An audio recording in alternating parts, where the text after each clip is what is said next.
My true story from New York. I inherited $5.20 MIM after my husband passed.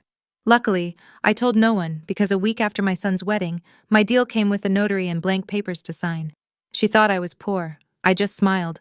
I let her think that. Why is she still here? She's draining us like a tick. Just shove her in a home already. Or better, get her committed. I stood frozen in the hallway, hands still damp from the towel I had just hung. They did not know I was listening. They never did. The words hit me harder than the cold tiles beneath my feet. I should have walked away, should have let it pass like all the other insults I had endured quietly, but this one rooted itself inside me, deep and pulsing. My name is Rebecca. I am 78 years old, a widow, a mother, and once upon a time a wife who cooked 3 meals a day and paid every bill on time. I raised a son named Thomas who used to fall asleep on my chest while I hummed old jazz records. He used to bring me dandelions from the schoolyard. Now he would not even bring me a glass of water unless she told him to. She, Lily, my daughter-in-law, after my husband Harold passed away, the silence of the house became unbearable. We had been married for 48 years. Cancer took him swiftly and mercilessly. I stayed in that house for 6 more months, dusting his slippers, cooking his favorite soup, pouring 2 cups of tea out of habit. Then one day, Thomas came by and said, "Mom, you should not be alone. Why don't you come live with us for a while?" It sounded like love at the time. Lily welcomed me with a smile so wide it made my chest ache. "Of course, Rebecca," she said, holding both my hands like I was a fragile porcelain doll. "We'd love to have you here." She made me peppermint tea and brought out an extra pillow for my back. She even put up a photo of Harold on the living room shelf. I remember crying that night, thinking how lucky I was that my son had married such a thoughtful woman. But kindness like that does not last when it is rehearsed. At first it was little things. She moved my tea canisters from the front row in the cabinet to the top shelf. "We're organizing," she smiled. Then she asked if I could vacuum in the afternoons while they worked, and of course I did. I folded their laundry too because Lily said the maid service was too expensive. I made dinner each night.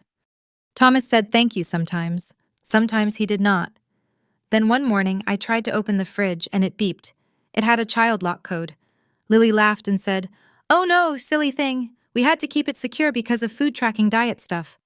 She said it so casually, but I saw her glance at Thomas and he looked down at his phone, pretending not to notice.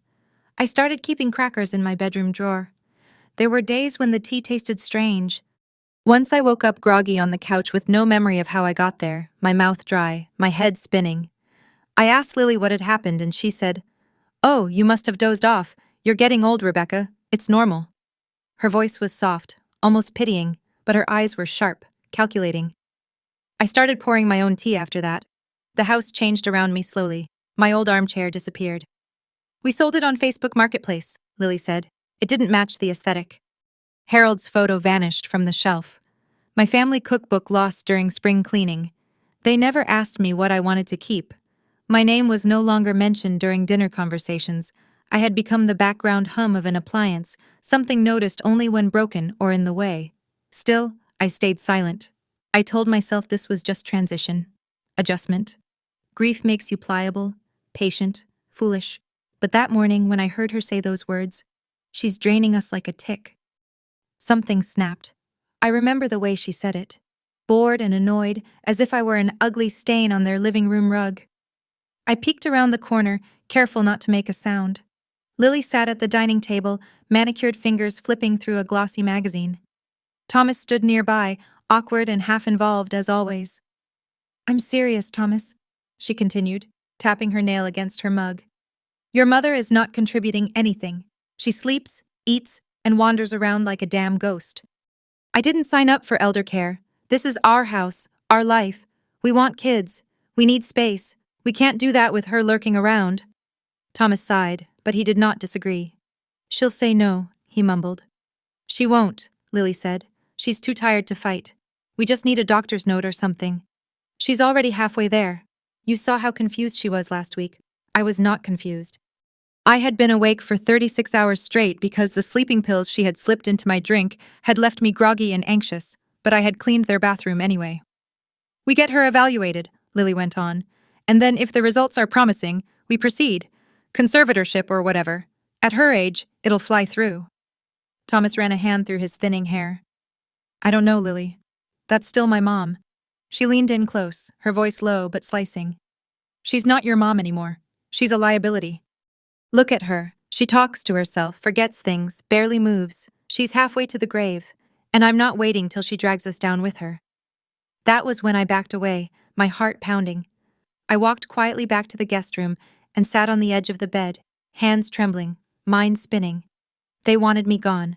No, they wanted me declared mentally unfit. They wanted me signed away like some abandoned piece of furniture so they could take control of what, I wondered. What did they think I had? They thought I was poor. Good. Let them think that. They never asked what Harold left behind. Never wondered why I never cashed the joint account. Never saw the locked drawer in my nightstand where I kept his last will and testament.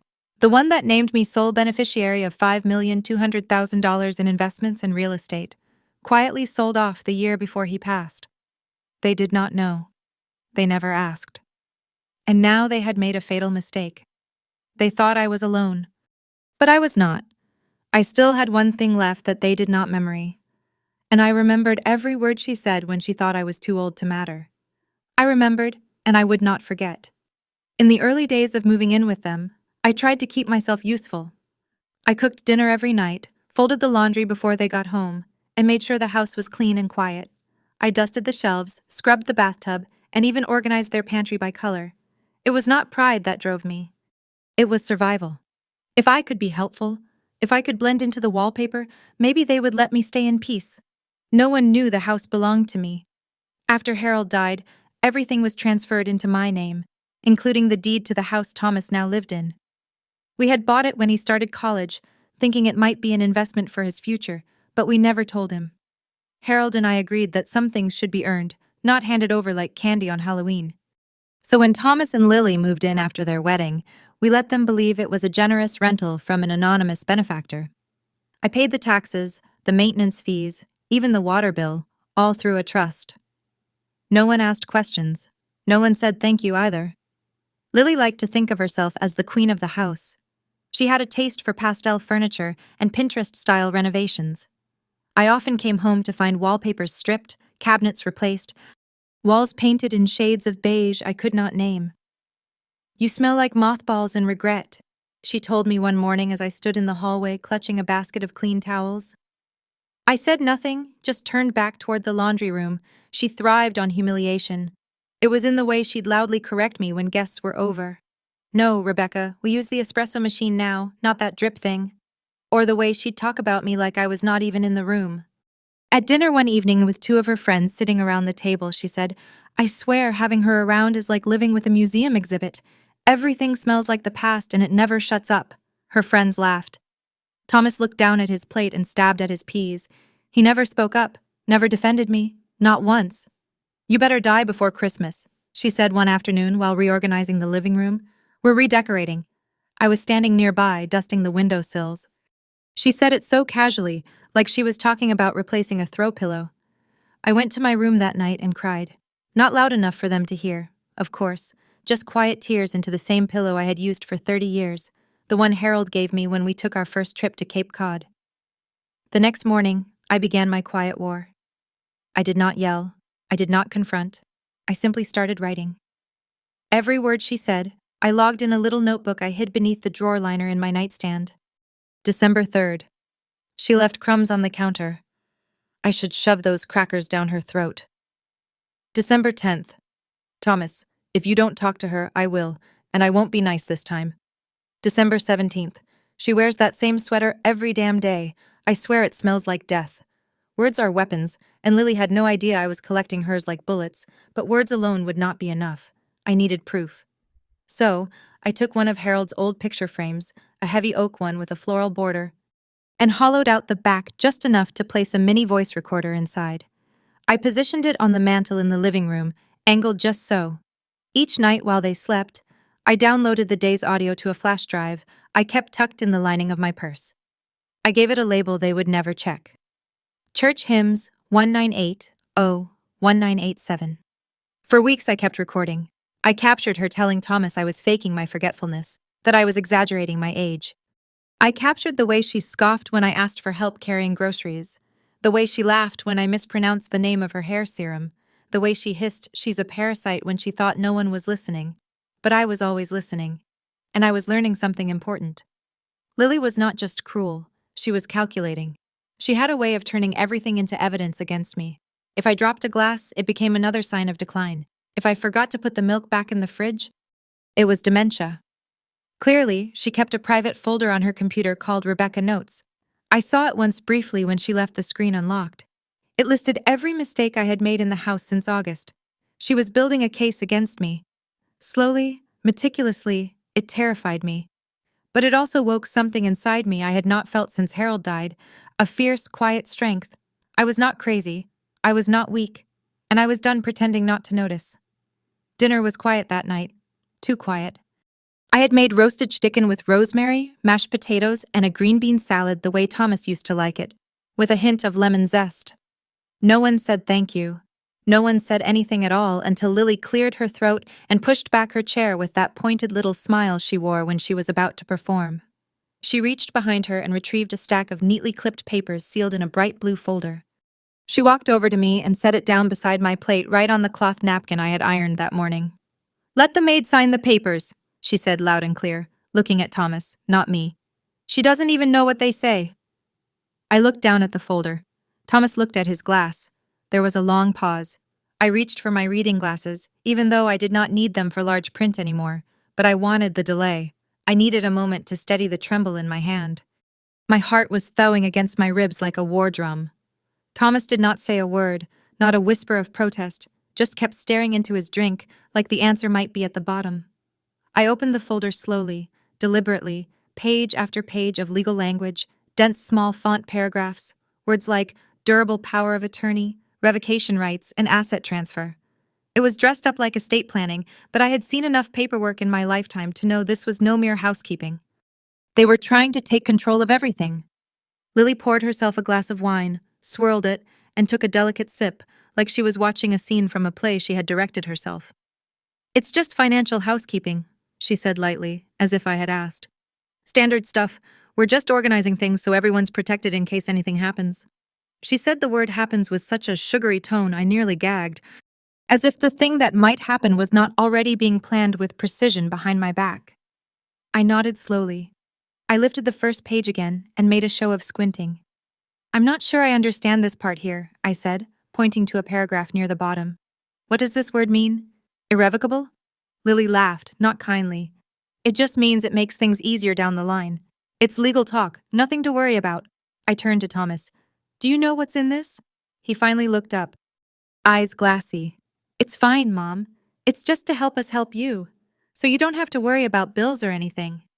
I smiled faintly and turned another page. My hands were shaking just enough to make it believable. "Do I need a lawyer to look at this?" Lily stiffened. "That's not necessary. We already checked with someone. It's all clean. We're just simplifying things." I gave a weak little laugh. "Well, I suppose that makes sense. I'm not as sharp as I used to be." That lie slipped from my lips like silk. They bought it without blinking. She thought I would sign that night, that I would shuffle over to the pen and give away what little they believed I had. But instead I flipped the pages carefully, nodding at each one, buying time. I asked her to explain 3 more clauses. I pretended not to understand. I looked for water. I asked if it was too late to take my evening medication. All of it was stalling, and inside me, something dark and fierce began to take shape. They thought I was too slow, too stupid, too old to see what they were doing. But I was none of those things. I was just quiet. And quiet does not mean blind. That night, I stayed up in my room, staring at the ceiling, the words of the documents replaying in my head. They wanted full financial control. If I signed that packet, they could sell the house, drain the accounts, even move me into a care facility without my consent. I pulled out my journal and jotted down the date, the time, what Lily had said, word for word. Then I retrieved the flash drive from its hiding place and backed up that night's audio from the frame recorder. Her voice came through clearly. "She doesn't even know what they say. They wanted me to disappear without a fight, but I had no intention of vanishing quietly." I began my own plan that night as I sat alone in my room, listening to their muffled laughter downstairs. Let them think the maid could not read. Let them think the old woman would just sign. It started with a smile, as most of Lily's traps did. "We scheduled a quick checkup for you, Rebecca. she said one morning over dry toast and silent tension, just to monitor your blood pressure and general health. You know, at your age, it's important to stay ahead of things. She made it sound so reasonable, so caring, like I had been the one to ask. Thomas nodded along, barely looking at me. It's just routine, Mom. Lily's friend recommended a clinic.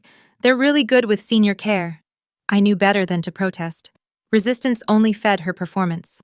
I nodded, smiled back, and sipped my tea, the one I made myself now, always. I had stopped letting Lily serve me anything weeks ago. The appointment was set for Friday afternoon. Lily drove me there herself. She wore a beige sweater and oversized sunglasses, her voice high and falsely cheerful the entire ride. This place is so great, she said, turning into a quiet medical complex tucked behind a row of upscale condominiums. Dr. Myers is very gentle.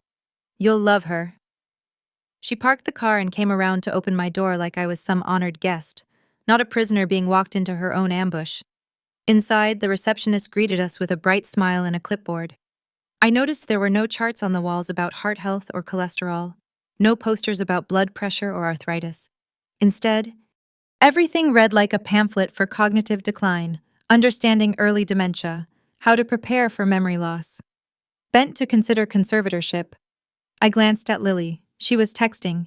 A woman in her 40s called my name, Dr. Myers. She had soft curls and clinical eyes. Her handshake was firm, but impersonal. We went into a plain white room with 2 chairs, a small desk, and a digital recorder in plain view. There was no exam table, no stethoscope, no medical instruments at all. I understand you've been experiencing some memory trouble, she said after I sat down. I blinked. No, I've been quite sharp lately. I read a novel just last week. Dr. Myers smiled gently as if I had said something precious and irrelevant. We just want to do a few short evaluations. Nothing stressful. She started with a memory test. Names, numbers, short sequences.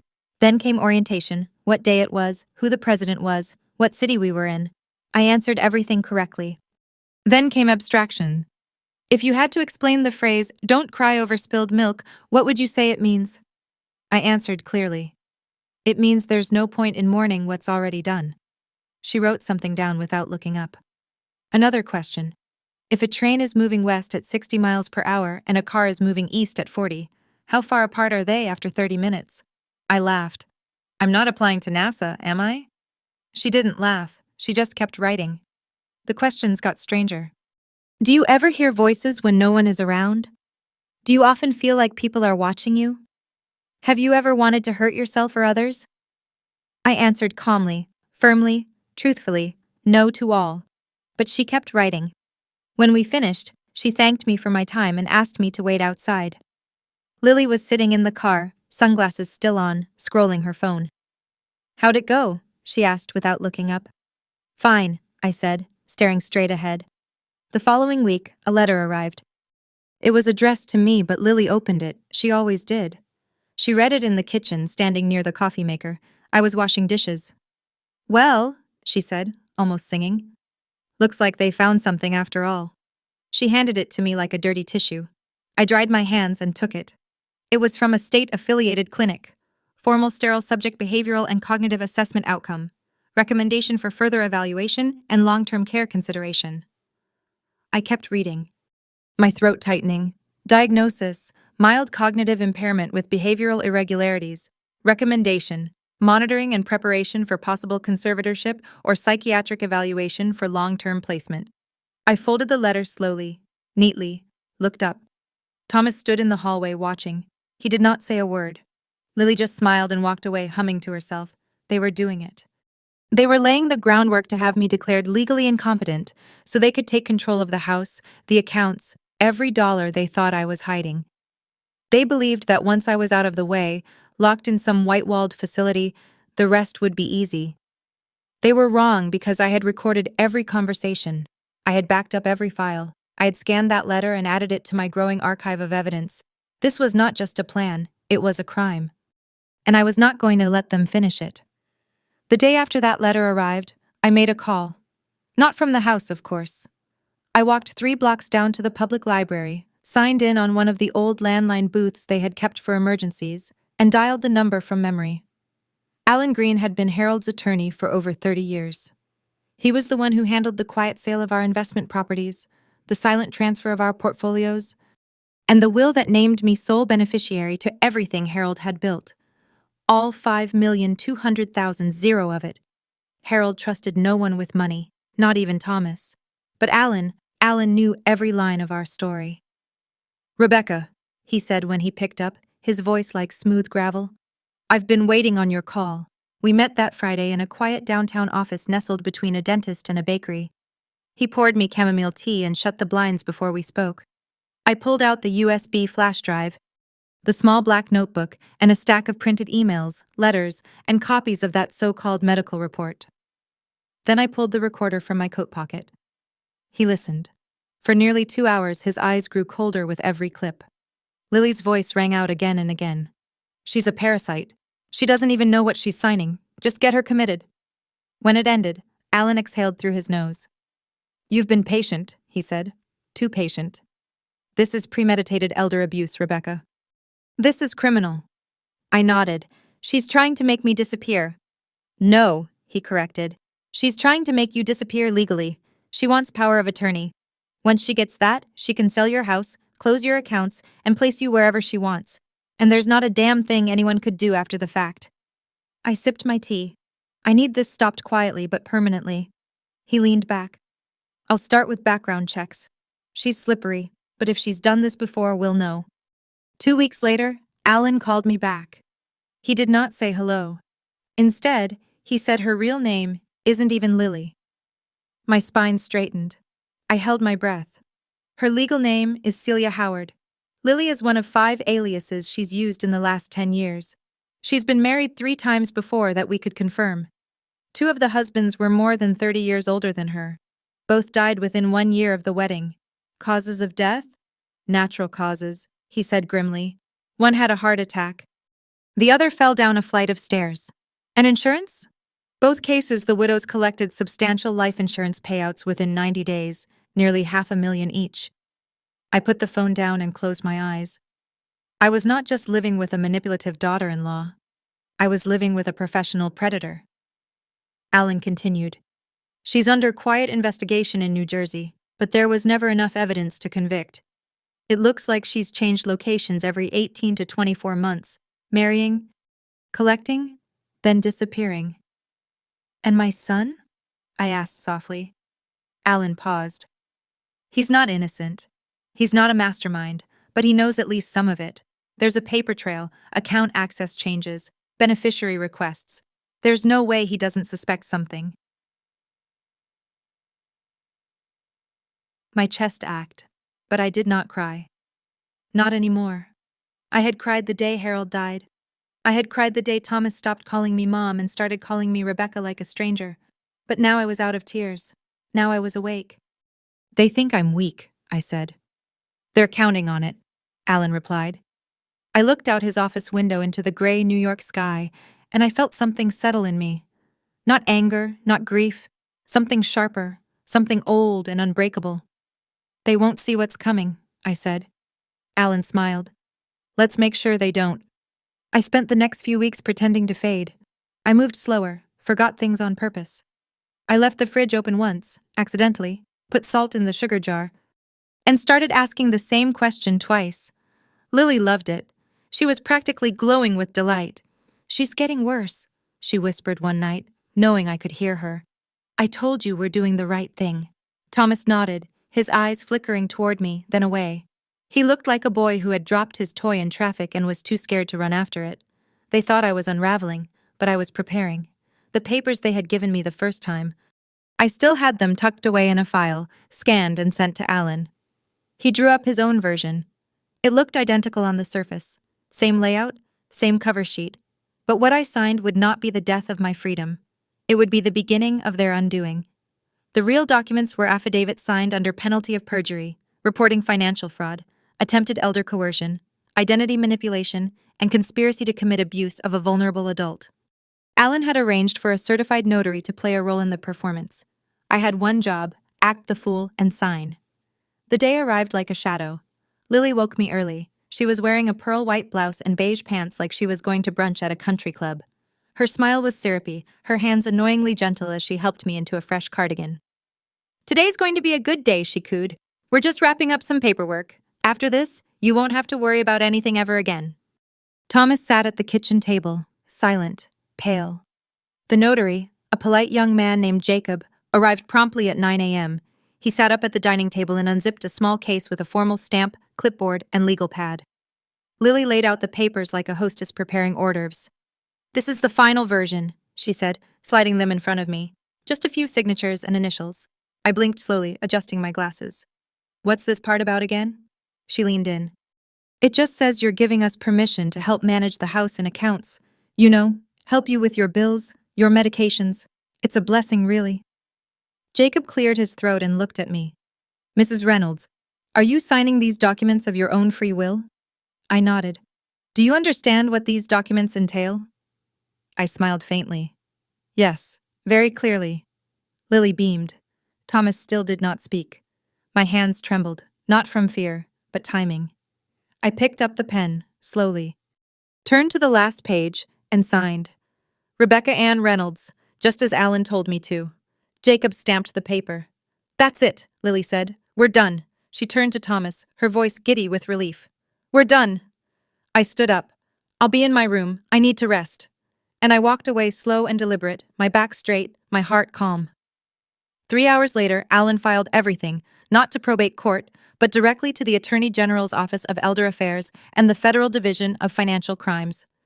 He submitted all recordings, photographs, transcripts, property records, Lily's background report, marriage certificates under other names, death records of her previous husbands, and the notary signed affidavit from me detailing the full extent of the fraud. We did not need to shout. We had everything. I was never the fool in this story. I was just quiet until it was time not to be. Exactly 1 week after I signed the papers, the storm broke. Lily had dressed in pale pink that day. Her hair was curled into tight, cheerful spirals. Her lips painted a soft coral. She looked like a woman who had never raised her voice or slammed a door, a woman whose children brought her flowers, even if she had none. The school's annual parent association meeting was being held in a modest gymnasium not far from our neighborhood.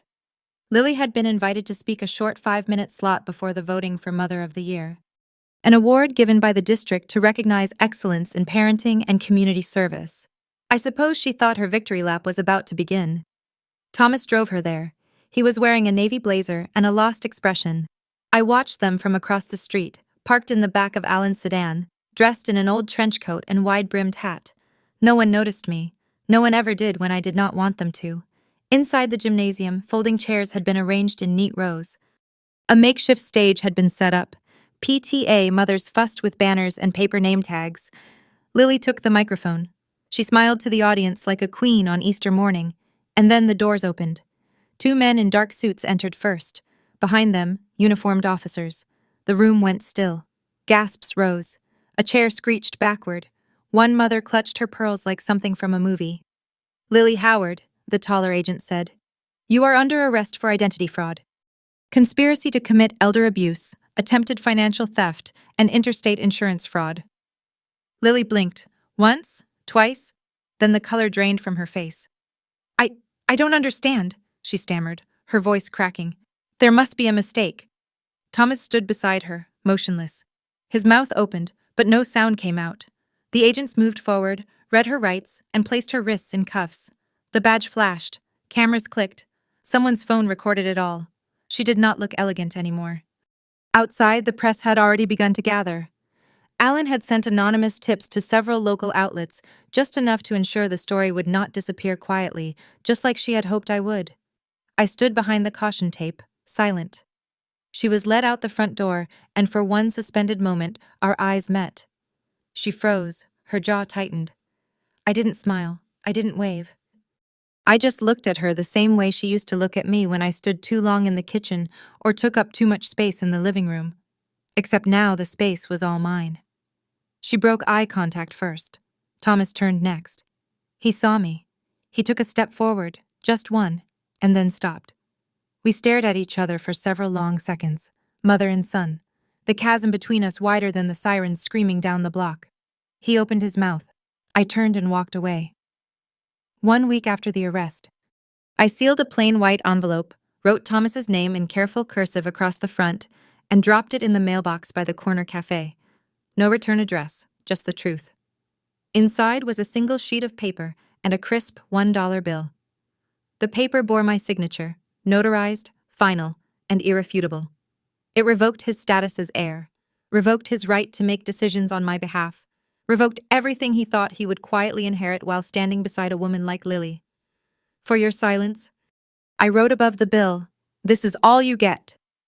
I did not expect a reply, but 3 days later, there was a knock at my door. I let it ring twice before opening. Thomas stood there in the same blazer he wore to the PTA meeting, wrinkled now, stained with something he had probably spilled on the drive over. His hair was uncombed, his eyes swollen. He looked like a boy again, one who had lost his way, and finally realized the world would not wait for him to catch up. He held the envelope in his hand. "Mom," he whispered. "Please." I said nothing. He stepped forward. I didn't know it was this bad. I didn't know what she was really capable of. I thought we were just helping you. She said you were sick, that you were slipping. I leaned against the doorframe. She said we were just trying to protect you. He went on that we were doing the right thing. His voice cracked. And I believed her. I looked at him then, not as my son. Not as the boy who used to draw robots on my grocery lists or sleep with his head on my shoulder during long drives. I looked at him as the man he had become passive, willfully blind, and comfortable with cruelty so long as it came with clean linens and a silent mother. "You believed her because it was easier than believing me," I said. "Because I didn't shout. Because I didn't beg." "I was scared," he whispered. "She said if we didn't do it, she'd leave, and I thought I'd lose everything." "You lost more than you think," I said. He took another step. Then he dropped to his knees. It was not dramatic.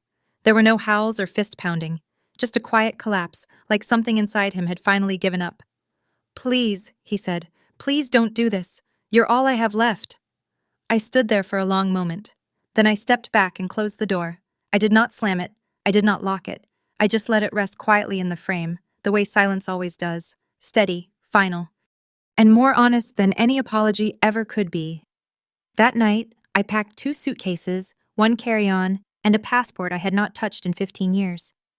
Alan had already arranged everything: flights, housing, transfers. He had offered to come with me, but I declined. I did not need company. I needed clarity.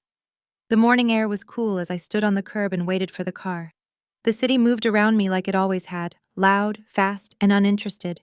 But I felt still inside, rooted, calm. I did not leave a note. I did not say goodbye. At the airport, I handed over my ticket to a woman who smiled politely, not knowing the weight of what I carried in my chest. The flight was long, smooth. I did not sleep. When the plane landed in Venice, the light was gold. It fell across the canal like a secret finally told. I stepped out of the terminal, breathed in the sharp scent of salt and old stone, and smiled. Not the smile I used to give when pretending everything was fine, a real one. The kind that lives in the back of your chest until the day you finally remember who you are. I took a water taxi to a small inn near the Rialto Bridge. My room was simple. White sheets, arched windows, a tiny balcony overlooking the canal. That evening, I sat out there with a glass of wine and watched the sky go from tangerine to lavender. No one asked me to cook. No one asked me to sign anything. No one told me I smelled like mothballs and regret. I was free. Truly free. I thought about Harold then, how he used to joke about retiring in Italy. One day he'd say, "When we're too old to matter, we'll go where no one knows us and live like emperors in disguise." I whispered into the wind. "We made it, love. I made it." The next morning, I went to the open-air market and bought myself a bouquet of sunflowers. I placed them in a vase on the windowsill and let them bathe in the light. I wrote a single line in my journal. "I used to be the maid no one needed. Now I am the mistress of my own life, and I meant every word. Thank you for listening to my story. If it moved you, if it reminded you of a voice that was silenced for too long, maybe your mother's, your grandmother's, or even your own, then you understand why I had to tell it. Because sometimes the quietest woman in the room holds the loudest truth, and sometimes the maid is actually the one who owns the house. This is not just my story. It's the story of every woman who was underestimated, dismissed or told to stay quiet, and who chose instead to remember.